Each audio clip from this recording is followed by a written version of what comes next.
Hello my dear students, welcome to all of you in your online classes. हम लोग बच्चे physics पढ़ रहे हैं और चैप्टर 2 का डिस्कशन हम लोग कर रहे हैं। चैप्टर 2 में लास्ट वीडियो तक हमने मेजरमेंट ऑफ लेंथ की बात कर ली थी और उससे रिलेटेड यूनिट्स के बारे में बात कर ली थी। आज हम लोग को आगे चलना है, अपने सिलेबस में आगे की तरफ मूव करना है और जानना है सिग्निफिकेंट फिगर के बारे में। ठीक है, तो क्योंकि अब मेजरमेंट में आपको सिग्निफिकेंट फिगर और फिर आगे जब बात करेंगे तो मेथड्स ऑफ राउंडिंग ऑफ, फिर हम लोग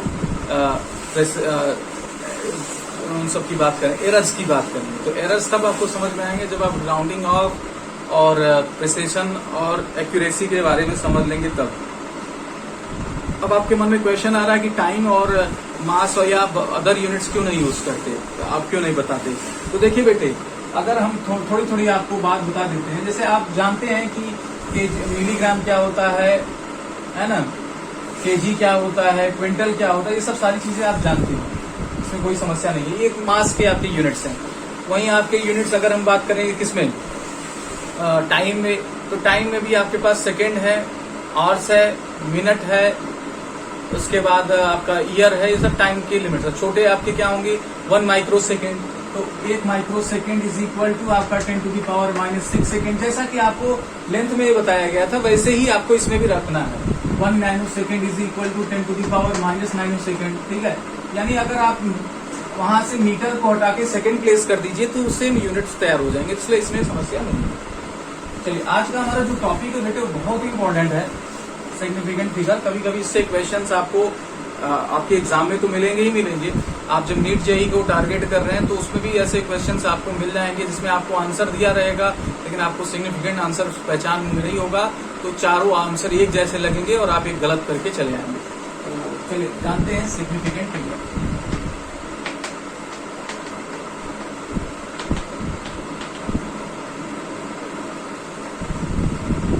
सिग्निफिकेंट फिगर्स क्या होता है बेटे कि कभी कभी मेजरमेंट में कुछ ऐसी वैल्यूज आ जाती हैं जो नहीं होनी चाहिए, अननेसेसरली आ जाती हैं। ठीक है, तो एक कुछ आपकी रिलायबल डिजिट्स होती हैं, कुछ नॉन रिलायबल डिजिट्स होती हैं। तो रिलायबल डिजिट्स को हम सिग्निफिकेंट फिगर बोलते हैं और नॉन रिलायबल डिजिट्स को हम क्या बोलते हैं, मतलब significant insignificant figures. For example आप देखिए, अगर आपने मान लीजिए आपने एक स्केल इस्तेमाल किया, आप उसमें 2 मेजरमेंट करते हैं और उस स्केल की याद रखिए, जैसे 1 2 3 4 इस तरीके से। अब इसमें बीच की वैल्यूज नहीं है, तो एक बार आपने मेजर किया, उससे आ गया, अब मान लीजिए 4 यूनिट आया, और दूसरी बार आप उसी से मेजरमेंट कर रहे हैं, 5 यूनिट आ रहा है। ऐसा होता है, ये बहुत छोटे स्केल पर होता है, ये बड़े स्केल पर नहीं होता। ठीक है, तो अगर आप इनका देखिए एवरेज लेंगे तो 4 + 5/2 यानी आ जाएगा ये कितना, 4.5। अब आप देखिए इस स्केल पर 4.5 तो था ही नहीं, जैसे मैं कह रहा हूँ कि इसमें 1.5 नहीं है, 2.5 नहीं है, 3.5 नहीं है, लेकिन आप एक ऐसा मेजरमेंट कर रहे हो जिससे अगर आप इस स्केल से कंपेयर करो तो ये 4.5। तो ऐसे जो वैल्यूज आ जाती हैं वो उनको हम नॉन रिलायबल डिजिट्स बोलते हैं। ठीक है, क्या बोलते हैं, नॉन रिलायबल डिजिट।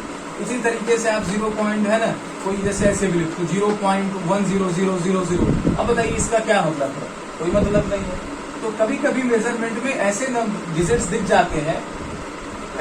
दिख जाते हैं जिनका कोई मतलब नहीं होता, वो खाली लिखे रहते हैं। तो ऐसे डिजिट्स को हम लोग सिग्निफिकेंस कंसीडर नहीं करते, इनसिग्निफिकेंट फिगर्स हैं ये, यानी नंबर ऑफ सिग्निफिकेंट फिगर्स से मतलब सिर्फ इतना ही है। अभी हम इसको बताते हैं कि कैसे कैसे आप फाइंड करेंगे। पहले आप ये समझिए कि सिग्निफिकेंट फिगर क्या होता है। तो मेजरमेंट में ऐसी वैल्यूज जो क्या हो, रिलायबल हो, जिसकी वैलिडिटी हो, उनको हम सिग्निफिकेंट बोलते हैं, सिग्निफिकेंट फिगर्स बोलते हैं। और ऐसे नंबर्स जो कोई मतलब नहीं रखते, उनका सिग्निफिकेंट में काउंटिंग नहीं होता या इनसिग्निफिकेंट नंबर्स होते हैं। ठीक है,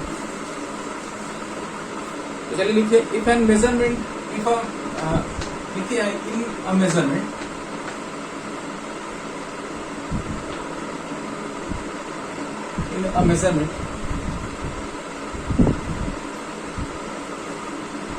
some digits are some digits